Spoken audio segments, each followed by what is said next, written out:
Barron Trump is now part of a new account about the day Charlie Kirk was shot and killed. But the important detail is how carefully the story has to be told. The latest report is not a public statement from Barron. It comes from Regime Change. Inside the Imperial Presidency of Donald Trump, the new book by New York Times reporters Maggie Haberman and Jonathan Swan, and People's coverage of the book says, Barron called his father in distress after hearing that Kirk had been shot. The central claim is that Barron Trump reached President Donald Trump before senior advisors had fully confirmed the details. According to the book as reported by People, White House officials were still trying to get reliable information after the September 10, 2025 shooting at Utah Valley University, when Barron called his father with the news. For verified entertainment and public figure updates without the rumors, subscribe to Startline Entertainment. The reason this story is getting attention now is not just because of the Trump family connection. It is because the book places a private father-son call inside a larger moment of public chaos.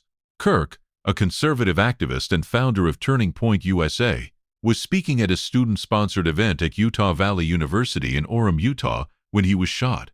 Utah officials later said he was taken to Timpanogos Regional Hospital and pronounced dead hours later.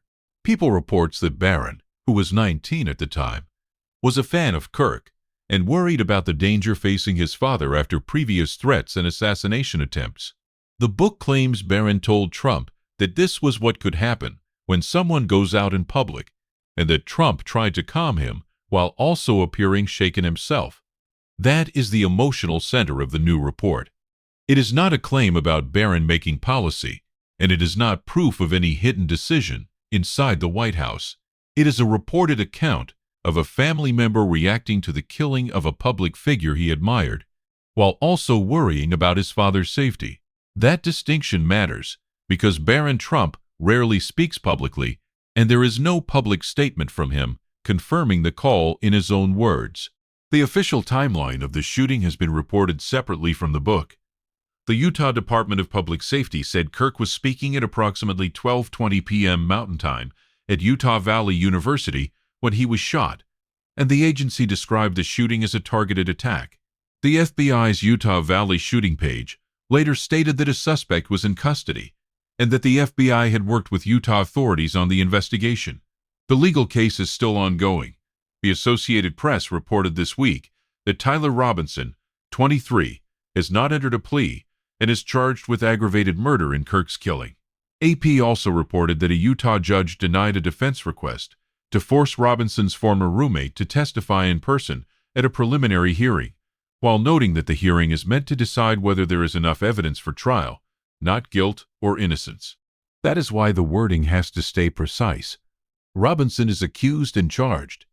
He has not been convicted. The defendant is presumed innocent unless and until proven guilty in a court of law. Back inside the White House account, the book describes senior officials scrambling for information in the minutes and hours after the shooting. People's report says staffers were trying to confirm Kirk's condition before briefing Trump, but Barron had already called. That detail is the headline because it suggests the first news Trump received may have come not from official channels, but from his youngest son. The book also says Trump reacted with concern when told where Kirk had been shot, and later spoke about Kirk's role in helping him politically. People's report notes that Trump later discussed Barron's admiration for Kirk during a Fox and Friends appearance, saying Barron had once asked to meet him. This is where the story shifts from a tragic public event to a personal political relationship. Kirk was not just another commentator in Trump's orbit. ABC News reported at the time that Kirk was a close ally of Trump, and that Trump publicly announced Kirk's death on his social media platform. ABC also reported that political leaders from both parties condemned the shooting and called for political violence to be rejected. The Washington Post reported that Utah Governor Spencer Cox called the killing a political assassination, while also noting that the motive was not clear in the immediate aftermath. That early uncertainty is important because the first hours after a violent event often include incomplete or wrong information. The book's White House account is built around that same problem. People close to power were trying to find out what had happened in real time. What makes the Barron detail especially notable is his public profile. Barron Trump has been visible at major family and political events, but he does not usually give interviews or become the center of official messaging. So when a book claims he was the one who alerted Trump before senior aides could brief him, it turns a usually private family member into a key figure in the timeline. Still, viewers should be careful not to take that further than the reporting supports. The confirmed facts are that Kirk was killed at Utah Valley University. Authorities opened a major investigation. A suspect is in custody, and legal proceedings are ongoing. The claim that Barron was first to tell Trump comes from the book as reported by People and repeated by other outlets, not from Barron himself. The start line takeaway is this. The story is powerful because it combines a public tragedy, a high-profile political family, and a private reaction that had not been widely known before. But it should not be packaged as a scandal, a conspiracy, or a certainty beyond the source.